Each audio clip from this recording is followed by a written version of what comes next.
Hey everybody, happy Friday afternoon if you're on the East Coast. Happy Friday morning if you're on Pacific time zone. This is Leadership in Changing Times, Emerging Leaders Track. My name is Ian Hill and welcome. I just realized with the front line, I didn't even say my name. Yeah, so welcome. We've got public works professionals all over North America joining us, from Virginia to California, Alexandria, Virginia to Santa Ana, California, from Langley, BC to Peel region of Ontario, and all points in between. We've got people joining us in Texas. We've got people joining us in Colorado, and in Oklahoma, and in Kansas. We've got people joining us in the New England states. And in Canada, we have BC and Alberta and Ontario and the Maritimes all represented. And so we welcome you all. And big shout out to Davenport, Iowa. Say, why are you shouting out to Davenport? Because I guess we had a problem with the last one. So I thought I'd give a special shout out to Davenport, Iowa. So what are we doing? Well, this is the Leadership in Changing Times program. My organization, The Changing Point, partnering with the American Public Works Association to offer this first of its kind program. But I guess it's not first of its kind anymore because we've done it a number of times and we've had close to 20,000, over 20,000 I think, professionals participate in the program all across North America, as far away as Lismore, Australia has participated in the program. Today, we start. We get the thing off the ground. We ignite, if you will. We launch the program. So we're going to give you some background. How did the program get started? Clarify some expectations and responsibilities. And then we'll begin the dialogue. This program is comprehensive. In other words, there's 3 tracks. And most of your agencies or departments, all 3 tracks are happening at once. Directors, mid-level, and frontline. But your track is unique because your track is focused exclusively on how do you lead other people in these changing times. With 5 generations in the workforce, got to rearrange my cord here. Excuse me. That's probably not the appropriate thing to say. That was not. My microphone cord was caught, and so I'm rearranging it. There's 5 generations in the workplace. There's all kinds of change happening all around us. We're leading in a different context than we have in the past. And I'll try to make the case today that different context that we're leading in calls for different approaches. But before we do that, we want to talk about the program. And we want to talk about how the program got started. And why are you shuffling your papers? Because I didn't have a chance to get them in the right order before we began. So I'm doing that right now. Well, what were you doing? Just chit-chatting. No, I wasn't chit-chatting. We were trying to take care of some technical things there going on. Okay, so my point, I guess, is that you've got to understand why we started this and why we're even doing it and what's the point behind it. Because if you don't know that, none of this will make sense. It'll all seem like silly talk if you don't really understand why we're doing this. And if you don't really understand what we plan to accomplish with it. And I'm trying to multitask here. There we go. Got it done now. How did it begin? Well, like most people, I didn't really think about public works. I didn't really, I turned on the faucet and the water ran. I drove over the bridge and didn't give it a second thought. I drove down the road and complained that it wasn't plowed. I was a typical citizen in North America. Typical citizen in North America. My background is big business. I used to help run a really big business. And then I was involved in the venture capital business. And those experiences then led to being able to do whatever we wanted to do. Life's been good to my wife and I, and we can do what we want to do. And the doing of what we wanted to do really usually takes the form in philanthropic endeavors where we volunteer and we give away playgrounds and skate parks, and volunteer and we start schools and recreation centers. We work off the premise, to whom much is given, much is required. So we spent the last 10 years or so trying to do what we can to make the world a better place. Well, part of that involvement had to do with me looking around and saying, what does it take to make the world a better place? And what does it take to have a thriving community? What were the ingredients? So we were doing parks and we were doing schools and we were volunteering our time to start these things because life had been good to us. But what does it take to make a good community, a thriving community? And so I started to do an exploration of history. I started to really look at what were the key ingredients. It's fine to give money away, it's fine to start programs, but what are the key ingredients? And as I did that research, and as I started to really dive in, look through history, what I came to find was you. What do you mean me? You. Public works was one of the key ingredients to all the great civilizations of society. That each one of them had advanced and innovative and creative public works for their time. And whether that was the Egyptian Empire, the Persian Empire, the Roman Empire, the Greek Empire, the Dutch, the Spanish, the English, North America, it didn't matter. They were great at public works for their day. They had some kind of way to get commerce from here to there. They had some kind of way to sustain their society with aqueducts and water and sewage for the day and such, because it kept people safe. They didn't die as much as other societies because they had clean water and they dealt with their waste. They could get commerce effectively from here to there so they could have a thriving economy. And that's when it dawned on me, wait a minute, one of the keys to our society today is public work. So I went from being a guy that didn't get it to being a guy that totally realized how important you were and had a whole new appreciation. And then I started to do some research about the condition of our public works across North America. And I started to realize that maybe our infrastructure was not as it needed to be. And in some instances, it was an impending crisis.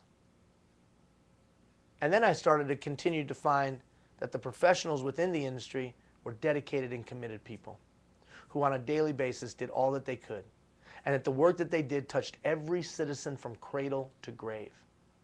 And that they provided the framework, the platform, and the structure for a 21st century community to happen. Wow, I said to myself, I've been going down a little bit of the wrong road here. I need to put some time into supporting that industry. I need to put some time into supporting that sector. Well, ironically, just about that time, literally just about that time in my life, I got a phone call. I got a phone call from APWA. And they called and they said, hey, Ian, would you be willing to build a professional development program for our members, for the sector, for the public work sector? And I said, quote, that's funny, because the public work sector has been on my heart. Those are the exact words that I used. And I'm sure that the person, Karen Wilson, on the other end of the phone was probably like, huh? On your heart? What do you mean? And I said, I mean this. I mean that these employees and these managers and these superintendents and these directors and this team is valuable. They're important. They're critical to us being able to have an effective society, a vibrant society, a thriving community. We got to do something to help them. And that's how this program began. That's where it was born. But we knew a couple of things. We knew we had to keep the barrier to participation low. That's why this program cost your department $795. Well, why is that important for us to know, Ian? So you know where we're coming from. That means every employee within your department can be trained for 15 weeks for $795. You mean $795 a person? No, $795.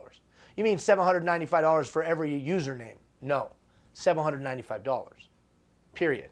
1,000 employees, 5 employees, $795. And you can share this information with anybody you want. What? Yeah, anybody within your municipality or your agency, share it. The fire, social services, parks, recreation, if parks isn't part of you, recreation, admin, whatever, I don't care. Your town, your city, your agency, your regional municipality, your county, you own it. You can do whatever you want with it. And it'll be up for the next year. What do you mean? It'll be available till till December 31st, 2013. So you'll have access to it till the end of the year to review and go back, or new people can utilize it, or you can do the director's track or whatever. I give you all of that background so you understand that there ain't nobody making money on this thing. Because that $795, APW and I split. So you can already see all this technology and stuff ain't going to get covered by $795 get cut in half. We're doing this because you're important. We're doing this because you make a significant impact in your community. We're doing this because we're in changing times. And the skills and abilities and competencies to win the battle behind us won't be the skills and abilities and competencies to win the battle in front of us. We're doing this because you're an essential service and critical to our society. Now, with all that said, I'm not here to waste my time, and you're not here to waste yours. You've got important work that you do because you're the mid-level leader. Now, how is the mid-level leader different? The mid-level leader gets caught in what I call the crunch. The crunch. What's the crunch? Well, you have to take the vision and direction of executive leaders and elected officials, and you have to deploy it. And you have to deploy it with people, frontline people, who are out there doing hard work every day. But they are also saying, why are we doing this? Why are we doing that? How come we're not doing this? How come we're not doing that? What is this? What is that? And you get caught in that crunch. All great organizations, Eisenhower said, rested on their sergeants and lieutenants. Now, figuratively speaking, what does that mean? He meant the mid-level leader. The mid-level leader. The guy or gal that's in the leadership trenches every day, working directly with staff, working directly with employees. That he said, and I think all of us would agree, that's the key to any organization. You can have the greatest vision, greatest executive leader in the whole wide world. But if that doesn't trickle all the way down, if that doesn't get all the way down to the frontline people, it doesn't matter. So the key is the mid-level of any organization. What does that mean? It means you're the key. So your profession touches every citizen from cradle to grave. And what's the key to your profession? You. Now be clear. In the next 15 weeks, we're not talking about vocational competency. What do you mean? We're not talking about how to operate a front-end loader. We're not talking about how to operate a plow. We're not talking about how to be an engineer and do the drawings. And we're not talking about the process of building plans or inspections. Or we're not talking about how to use a mixing station or how to be out and work on a culvert or something. We're not talking about that. That's vocational competency. That's a separate dialogue. What you and I are talking about for the next 15 weeks is how do we lead other people in today's day and age, which is fundamentally different, I would suggest to you, than when you were coming up the ranks perhaps and being led. Different. And I'll try to make the case of how we're different in a moment. So we're talking about leadership competency. Two kind of competencies. Vocational competency, leadership competency. We're talking about leadership competency. Now, that gives you some background. Let me give you one final piece of background. You've got to understand where I'm coming from. Otherwise, none of this will make sense. So let me try to reveal to you my assumptions about you as an individual. My assumptions of you as an individual. Because if I had the time, I would have called every single one of you. Talk to you a little bit. Get to know you a little bit. But obviously there's thousands of people participating in this program all over North America. I couldn't do that. So at least let me share with you where I'm coming from, my assumptions of you, so that you get a better understanding of over the next 15 weeks while I'll say some of the crazy things that I'll say.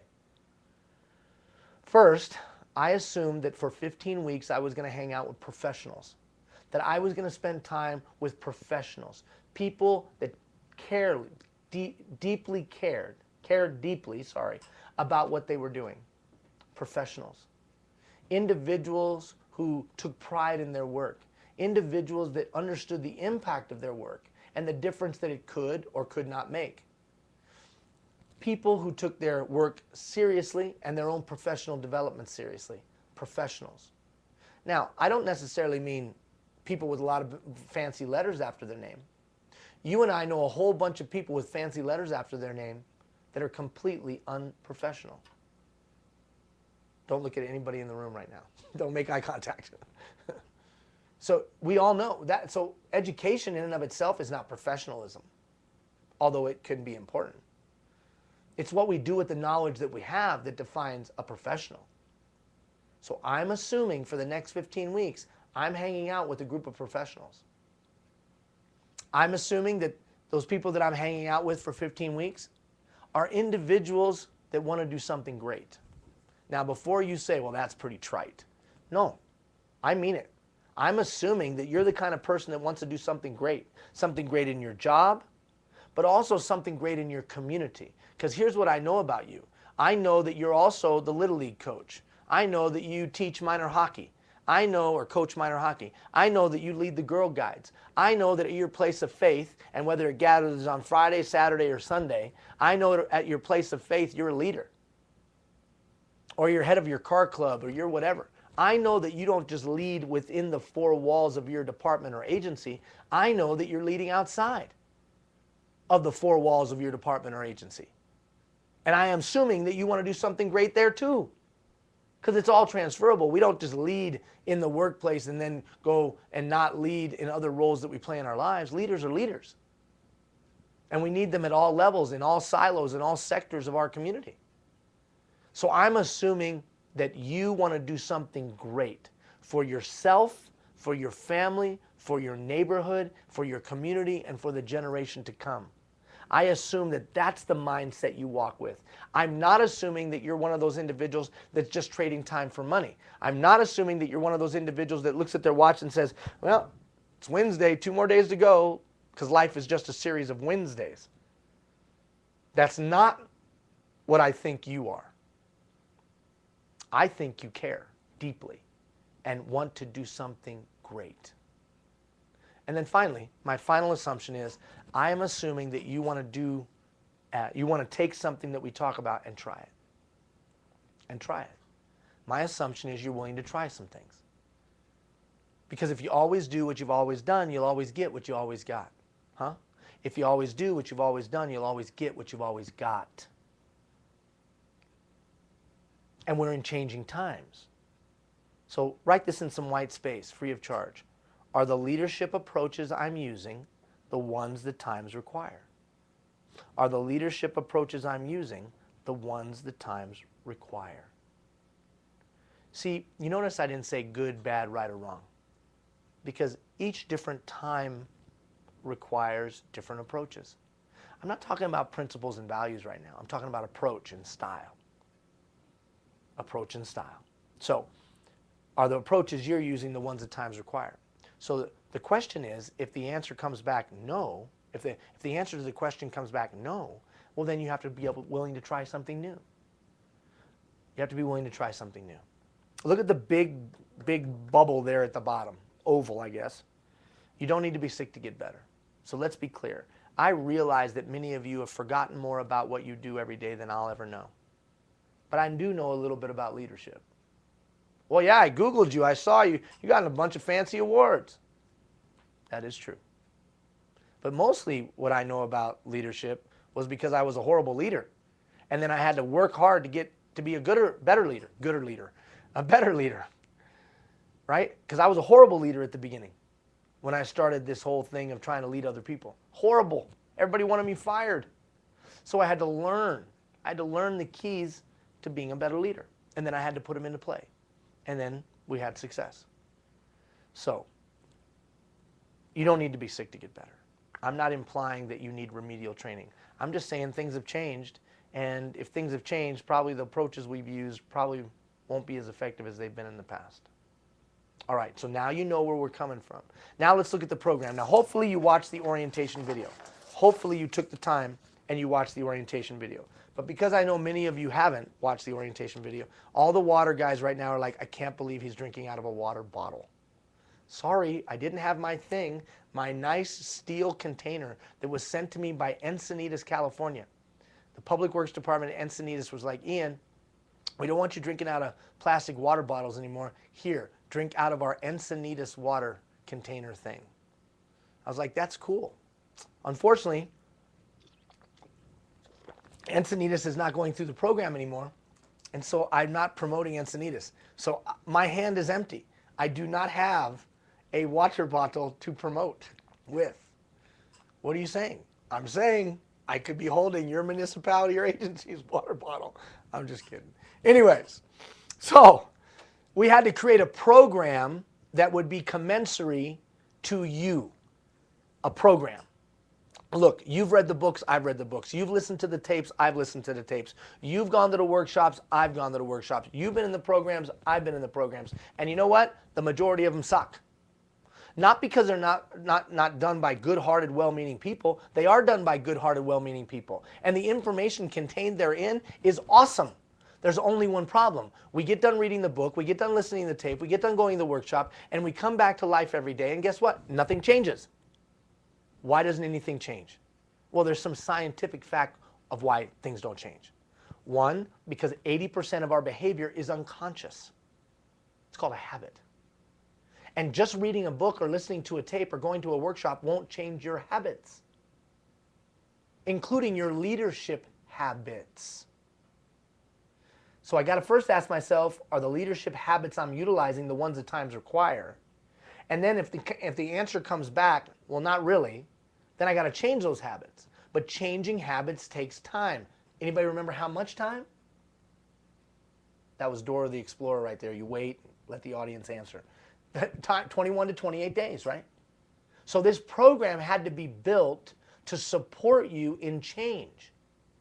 That's why it's 21 days, 21 days, 21 days, 5 times. So we introduce some concepts like we're doing today, and then we reinforce them for 21 days. That's why it's important for you to have your own username and password, if you can. So that every Monday, on this week it'll be Tuesday because of President's Day in the United States and Family Day up in Canada in most provinces. That's why it's important that you have an email, because on Tuesday morning I'm going to send you an email to reinforce some of the things that we talk about here. And then for 3 weeks, I'm going to reinforce that.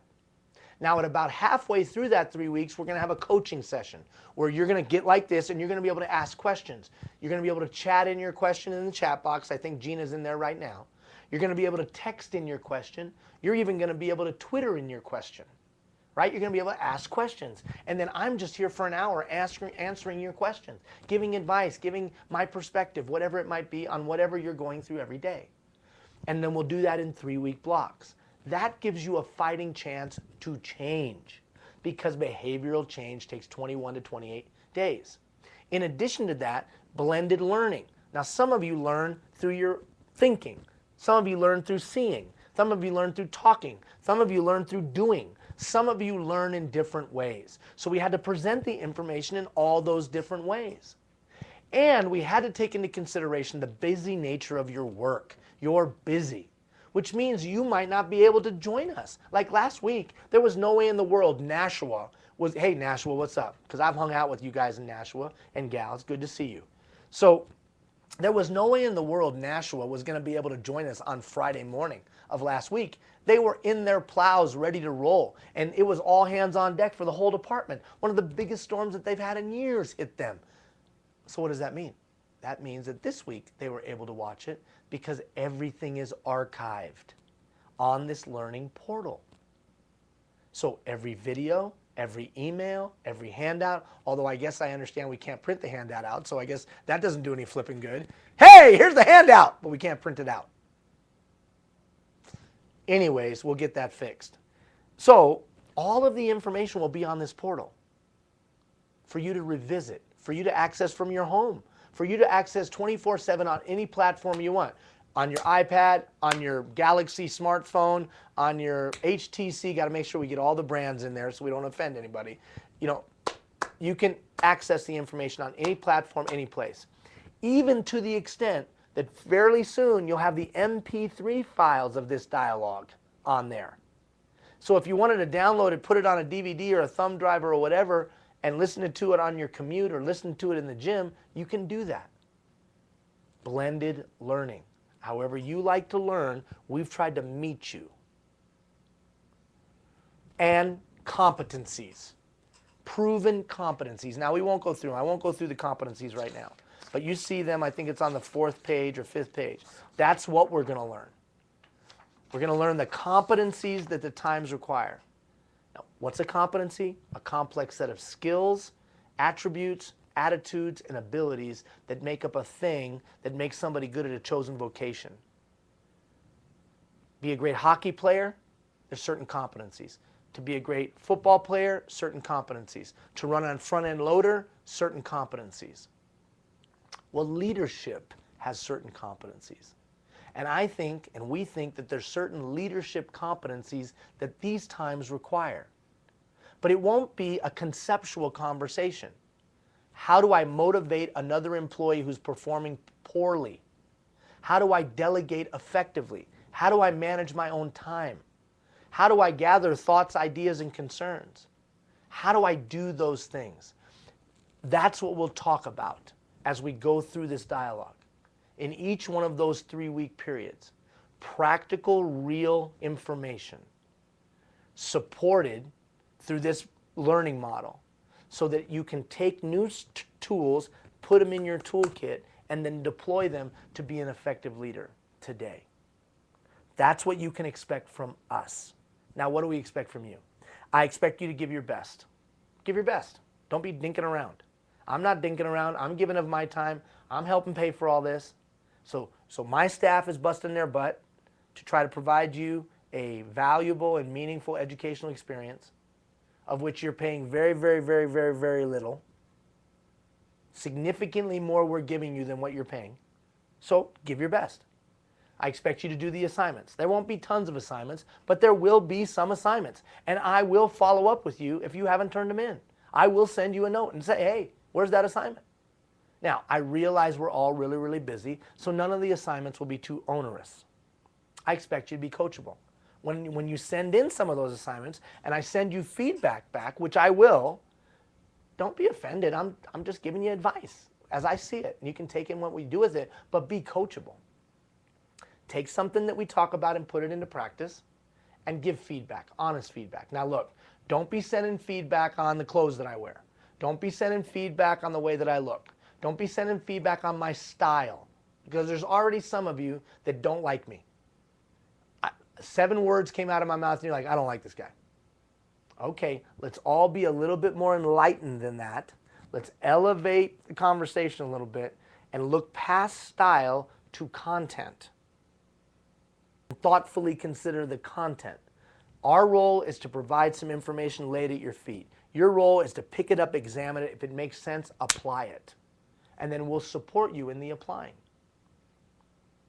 Look at what that Italian philosopher said. He said, nothing more difficult to take in hand, more perilous to attempt, and more uncertain in its success than to take the lead in the introduction of a new order of things.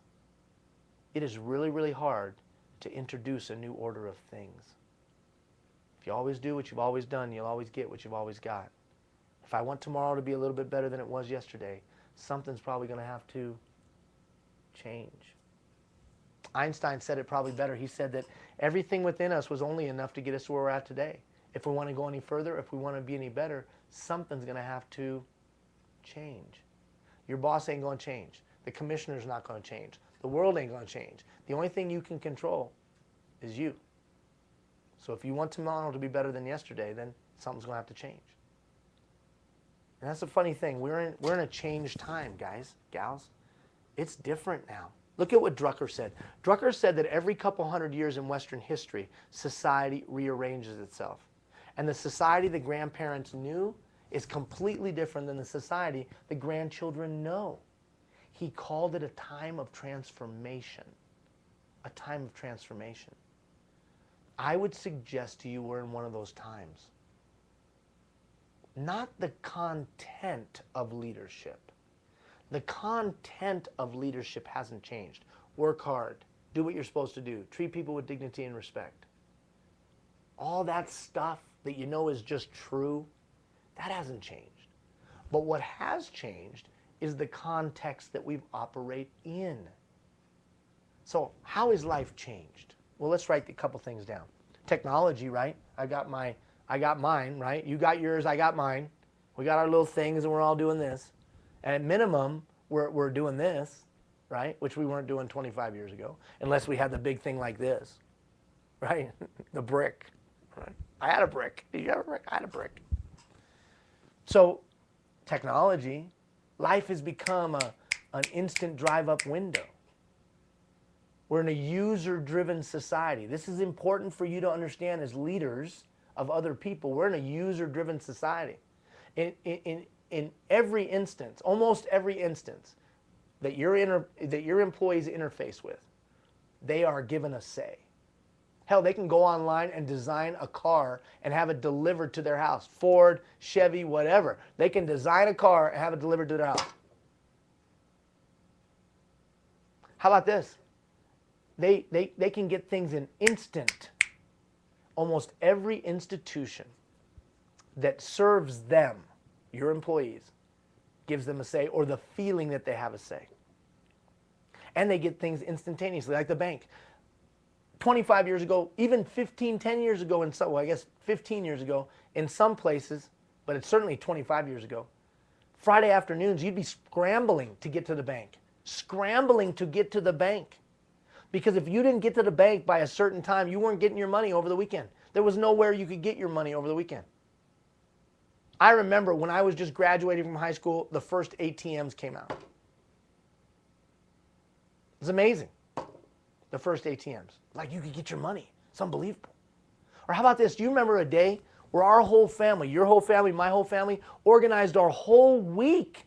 We organized our whole life around a certain day and a certain time to watch a certain show. But today, I can watch what I want, where I want, on the platform I want. Why is that important to you and I who look to lead? Because all of a sudden they come to us and they're being told what to do. And every other institution that they interface with gives them a say. That's a fundamental shift. Fundamental shift. So we have to stop and look at that. How about this?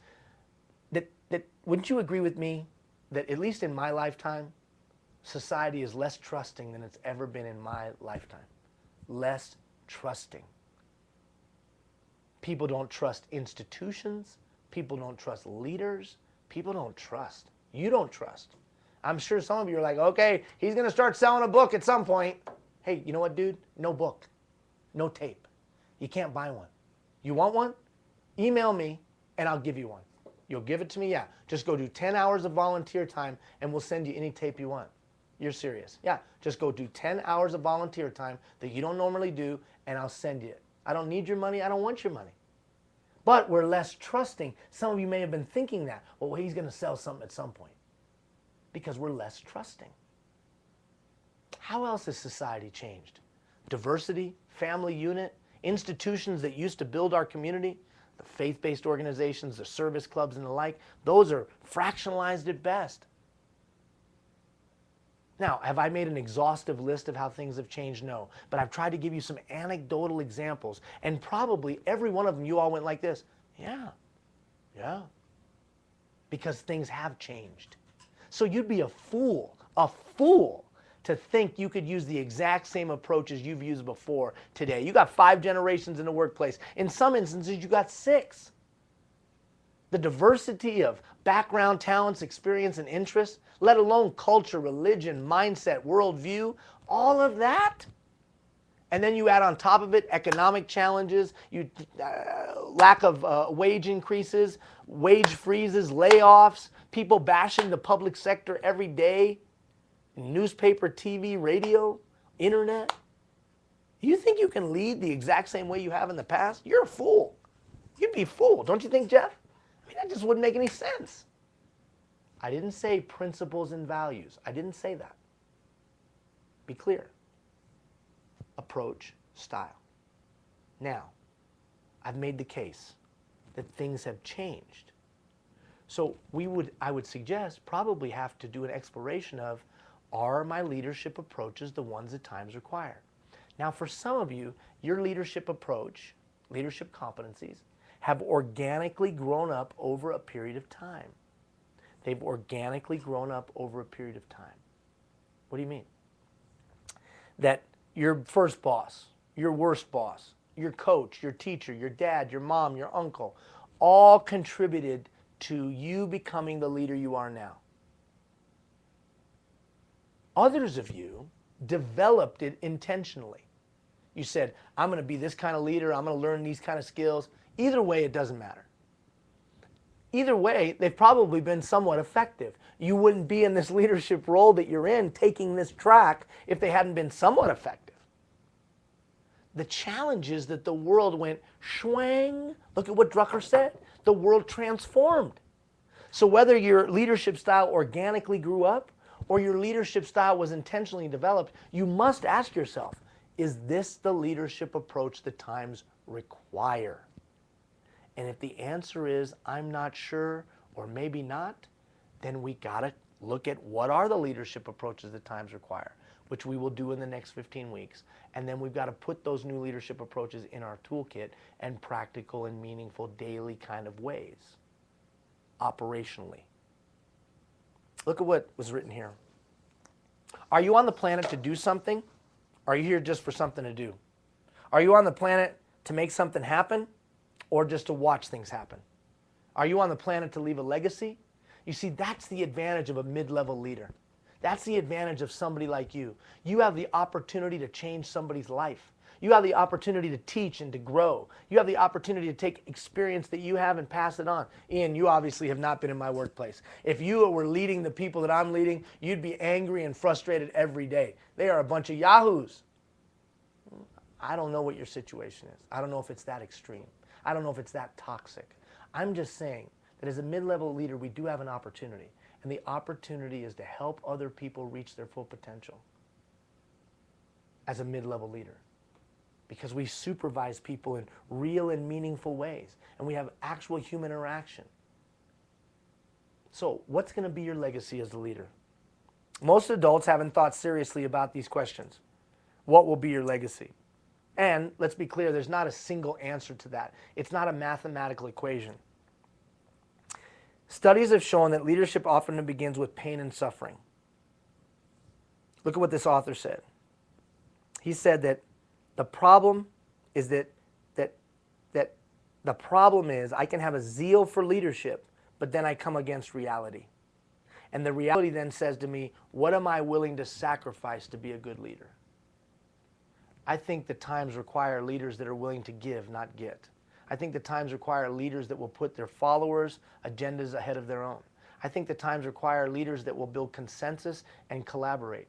I think the time calls for leaders that are better listeners than talkers, better supporters than drivers. I think the times require leaders that, instead of requiring, inspire. I think the times call for leaders that are willing to take their people and do all they can to help their people be their best. I think that's what the times require. That is Pollyannish, that is trite, that you don't understand my environment. I'll get walked on if I go down that road. Hopefully, I will be able to lay out a strategy and lay out some tools that walk the fine balance between being supportive and being assertive.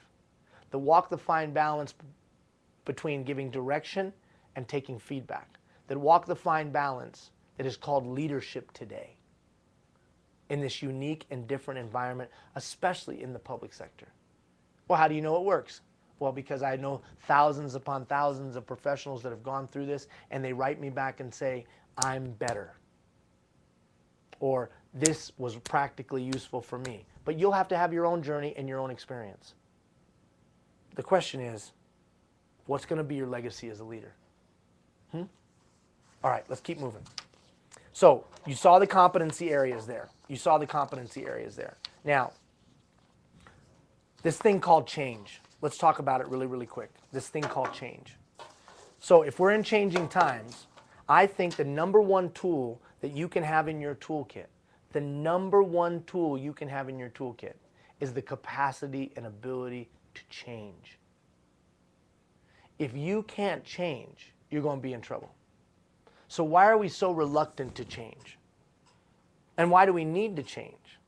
Well, I would suggest to you that progress and change are indelibly intertwined. There can't be any progress without change. What? Follow me. There can't be any progress without change.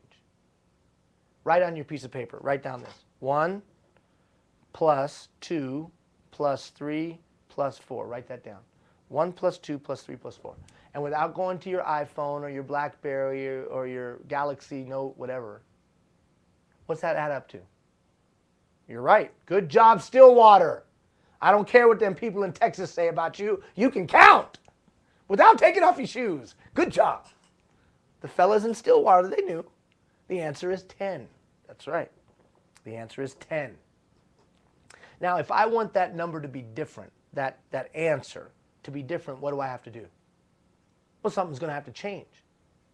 Now, what we do in life is this. We do this. Oh, okay. Yeah, I want a different answer. So let me put the 2, and then let me put the 1, and then let me put the 4, and then let me put the 3. And what does that equal? And we all say, good job. That was awesome. Woo! Good meeting. That was a good meeting. High fives. Woo! Good job. Good meeting. Because we rearranged everything. And the answer ends up being, you got it, 10. So if I want something to be better, something has to change. Einstein said it. Everything within me was only enough to get me to where I'm at today. If I want to go any further, if I want to be any better, something's going to have to change. The good old boy in Nevada said it. If you always do what you've always done, you'll always get what you've always got.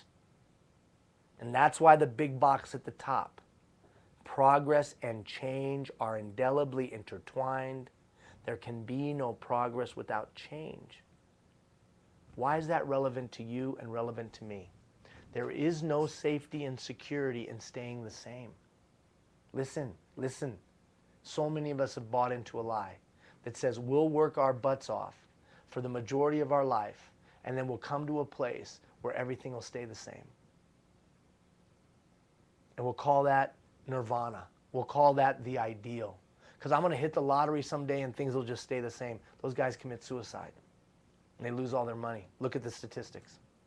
I'm going to hit YouTube. I'm going to make a YouTube video with a monkey riding a pig, and I'm just going to train that monkey and pig, and it'll be the biggest sensation. There'll be 1 billion hits, and I'll make millions of dollars, and I won't ever have to do anything again. It's foolish. Well, how can you say that? Because there's nowhere in the physical laws of the universe and nowhere on God's green earth that would be accurate, where things stay the same. Nowhere. Nowhere. So safety and security doesn't come from things staying the same. Safety and security comes from my ability to adapt, my ability to overcome, my ability to adjust. So I think the number one tool you can have in your toolkit today as a leader, the number one tool you can have in your toolkit, change. Can I see a deficiency in myself and change? Can I see a skill or ability that I would like to assimilate into my toolkit and change? Can I acquire a new talent or ability to who I am and what I am? Can I change? So in changing times, the number one skill I think we need to have is the ability to change. And not just change ourselves, but change our situation. Affect change. Can I go in and affect change or implement change? So the science of that begins with understanding why we don't like change. Why don't we like it? Because it's uncomfortable. Why don't we like it? Because it might call into question what we've been doing before. Why don't we like it? Because it's dressed in overalls and looks like work. Why don't we like it? Because the hell we know is a lot better than the unknown hell. Yep. That's why people don't change. And at some point we just go like this. Whatever. I tried. I gave that idea, Ian. I gave it and it got shot down in the meeting. Oh, I tried with the employees, but they dug their heels in for 90 days, 120 days, dug their heels in, and it was like coming up against a brick wall, and so I said to hell with it. Oh, I tried to change, Ian. I tried. I tried to be a better guy. I tried to be a better gal with my spouse. They didn't change, and we were just right back where we began. I tried, Ian, with my kid. I tried. And I tried a different approach, and I tried a different way, and they still ended up getting strung out on drugs. So it hasn't worked. I get it. Totally understand it. Been there. One of the reasons we don't change is because when we try, it doesn't work out. And so eventually, either figuratively or literally, we go like this. Enough. The only challenge with that is progress and change are indelibly intertwined. There can be no progress without change. So if we're not equipped and skilled at changing, then at some point we are going to plateau, both in our leadership capacity, our vocational competency, and us as human beings. Now again, I'm just taking my thoughts, laying them at your feet. You pick them up, you examine them, see what you think. So, change. But if we could master this thing called change, if we could actually use it as a tool for our benefit, think of what we could do. If I got really good at changing, and the next time I saw a deficiency, I could change it. Or the next time I saw a skill I'd like in my toolkit, I could acquire it. What if I got really good at changing? That would be really cool. Yeah. So we've provided you a process, a system for changing. The audio guy was like, ah! A system, right there. Now here's the funny thing. The great thing about hanging out for 3 weeks is, I'm not going to tell you today. I'm going to tell you on Tuesday. Tuesday? Yeah, on Tuesday. Why Tuesday? Well, because Monday is President's Day or Family Day if you're in Canada in many provinces. So on Tuesday morning, you're going to get an email. And that email is going to be 10, 11 minutes long. And it's going to walk you through a process for changing. Because before we can begin a 15-week journey, talking about the leadership competencies that times require, we ought to be able to, or we should at least have a conversation about how do you change. Because if your leadership is this way and you want it to be that way, you got to figure out how to get from here to there. Well, you better have a process for changing. That's one of the things we're going to teach you and put in your toolkit. Tuesday morning, you're going to get an email from me walking you through a process for changing. At the end of that, you might say this, I don't like your process. I don't particularly care for it. Fine, I don't care. But you better have some kind of system or process to change, so that when you see the deficiency, you want to acquire the new skill, or whatever it might be, you can change. Leaders that have the capacity to change today will rule. They'll rule. Because when I say rule, I don't mean rule over other people. I mean over their circumstances. Because they'll be able to overcome and adapt. Change. So look for that video and look for that email on Tuesday morning. All right, before we can begin a 15-week journey, we have to understand that there's going to be some assignments. I'm going to give you assignments. Now, one of the assignments I'm going to give you is going to be next week. Not this, but the following. I'm going to have you take a survey. A survey. It's called the Leadership History Survey. I'm going to ask you 12 questions. They're in your packet right now. I'm going to ask you 12 questions. Now, whether you physically write down the 12 questions or think through the 12 questions, I don't care. But I want you to introspectively look through the 12 questions. Those 12 questions are going to tell us, how you don't ever drink tea before the broadcast. ADD, dude, you're just going to have to deal with it. So this survey is going to tell us where we came from. How did we become the leader we are today? What were the influences that impacted us? Leadership History Survey, 12 questions. You won't get it this Tuesday, you'll get it the following Monday. You're going to do the exercise for that week, and then we're going to have our coaching session and talk about it, what the answers could mean. That's those pages in there that say Leadership History Survey. We're not going to go over it today. You don't turn it into me. No, you don't turn it into me. But you do the exercise. I don't have time to sit down and do 12 questions.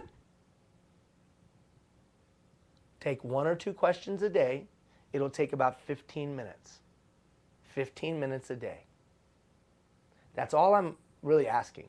15 minutes a day for your professional development. Okay? And then we'll journey together. And then not next week, but the following week, during the coaching session, I'll explain what it could mean, as well as take your questions. Before we can take any journey, I think it's important to do an inventory. And I think in changing times, where we get beat up, where we get knocked down, where we get kicked around, I think it's even more important to do an inventory. I really need someone to send me a reusable water bottle. Because this is going to go in a landfill. Right? And I'm not using municipal water. which is high quality water, right? Somebody send me one. Send me an email, I'll give you the address, and we'll promote your municipality or agency every time. So before I can go on a journey, I got to take an inventory. And when I'm getting beat up every day, through life circumstances or whatever, or just the nature of being a mid-level leader, I think it's even more important to take an inventory. Well, what do you mean by take an inventory? Remind yourself of who you are and what you are, and the talent and ability and skill that you have within you. Look, I'm not the sharpest pencil in the box, nor the brightest bulb in the chandelier. I'm dumb as a box of rocks. That's what they used to call me in high school, box of rocks. Because I was at the bottom of my class, barely graduated from high school. Never went to college. Walked through there on my way to work every day, but never stopped and took a class. So I'm not the sharpest pencil in the box. Yeah, but I Googled you and all that stuff, and yeah, okay, great. But I'm not the sharpest pencil in the box. See, I think it's more about what you have and what you do with it. So it's important to do an inventory of what you have if you're going to take on difficult and challenging times.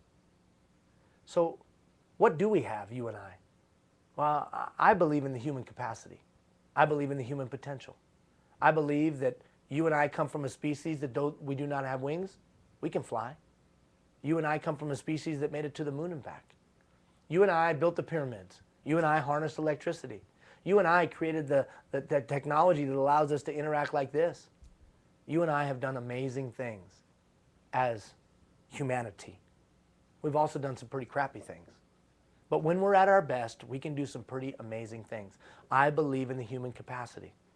And I believe that we have the capacity to take on the challenges of public infrastructure and of our departments or the disgruntled employee or whatever. I think we can do that. I also think we can beat the drug dealer and the pedophile. I think we can win that game too. Well, that's pretty Pollyannish.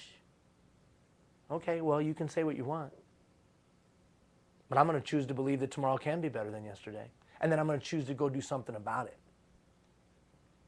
So we start with an inventory. Let me remind you of who you are, if maybe you've forgotten. Let me remind you about your eyes. If you have the capacity to see, and the majority of us do, if you have the capacity to see, you have 100 million receptors in your eyes. 100 million receptors that allow you to see a leaf, a snowflake, a pond, a bird, or the look of love. Or how about if you have the capacity to hear? Not all of us do, but if you have the capacity to hear, you got 24,000 fibers in each one of your ears. 24,000 fibers in each one of your ears. And when they vibrate, you can translate a sound to meaning. Somehow, you hear a sound and your brain derives meaning. Ian! You know what that means? I forgot to take out the garbage. That's my wife yelling, I forgot to take out the garbage. I hear a sound, translates to meaning. I better come up with a really good excuse or quickly get out of the house. Right? Translates sound to meaning. We can do that. That's amazing. Or how about this? Can you speak? Well, not all of us can. I know that very personally. My little boy doesn't speak. My little boy has this thing called autism. Maybe some of you are affected. Your families are affected by the same.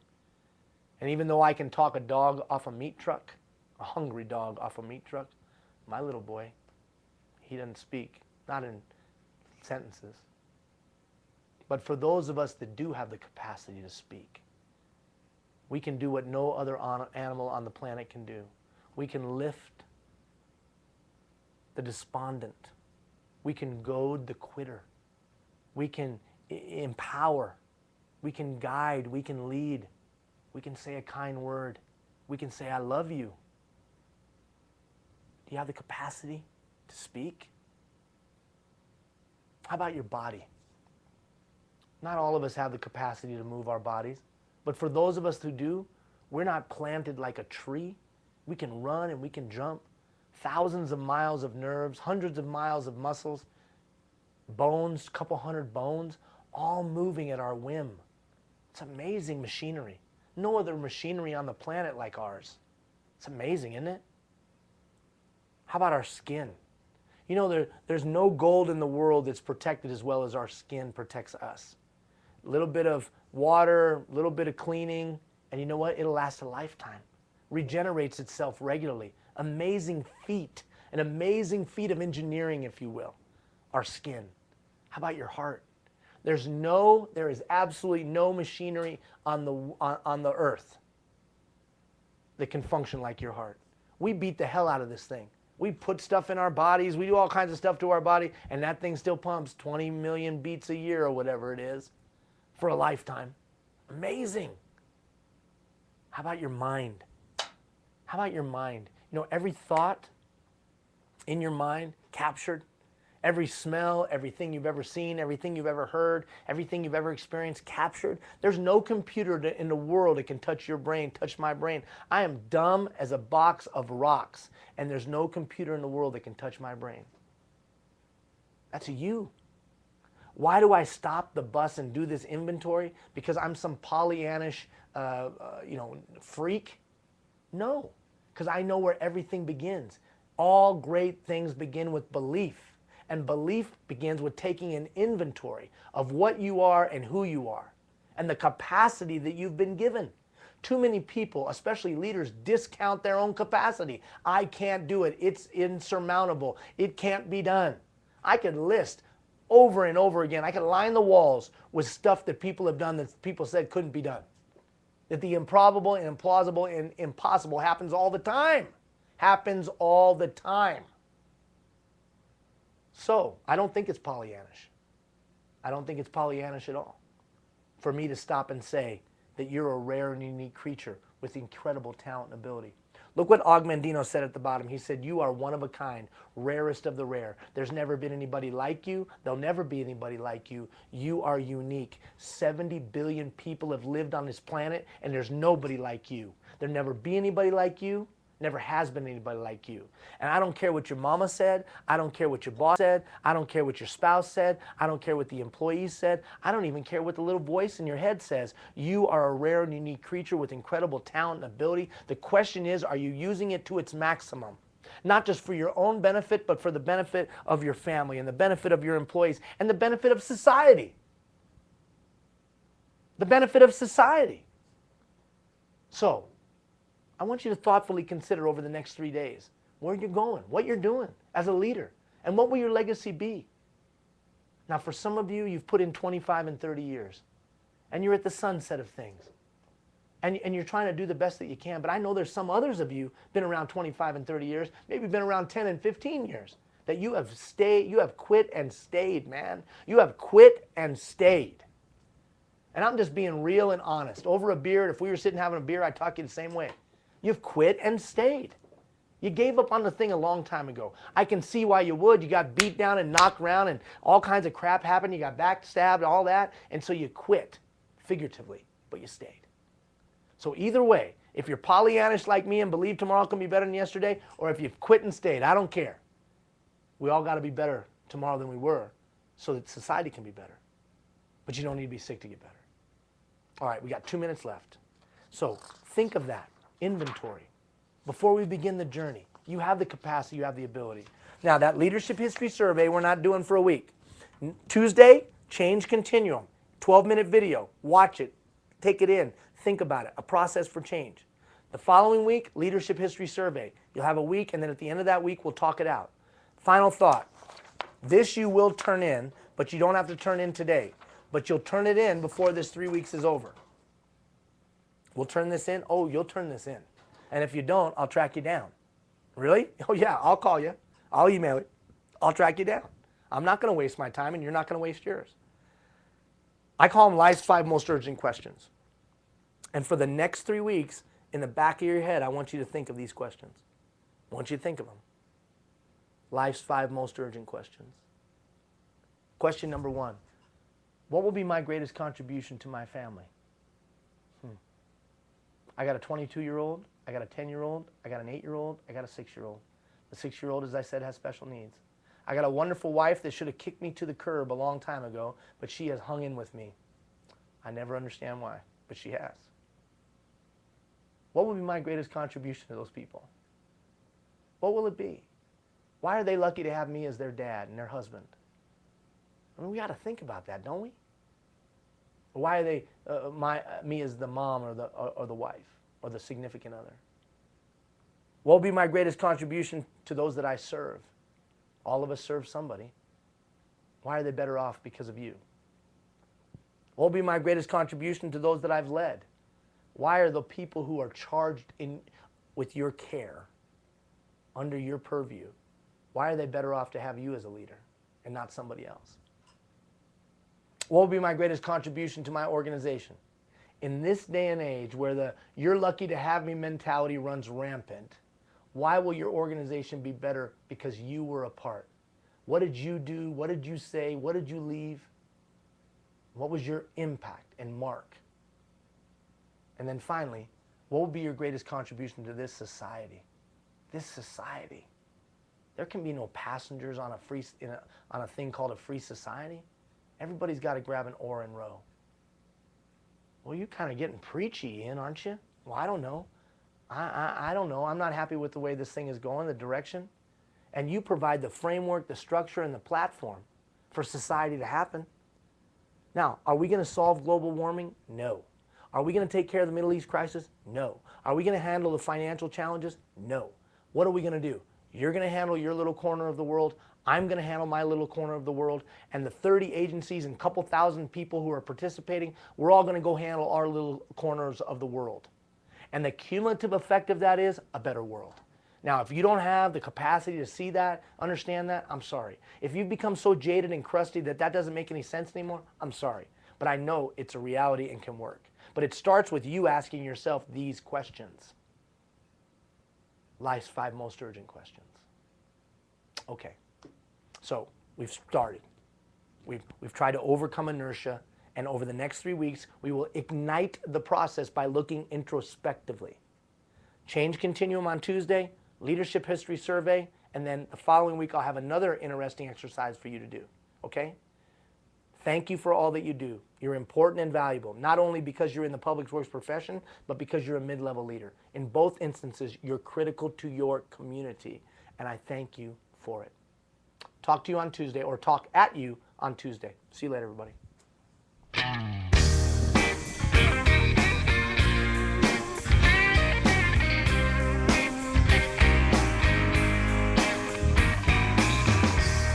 When you're looking for something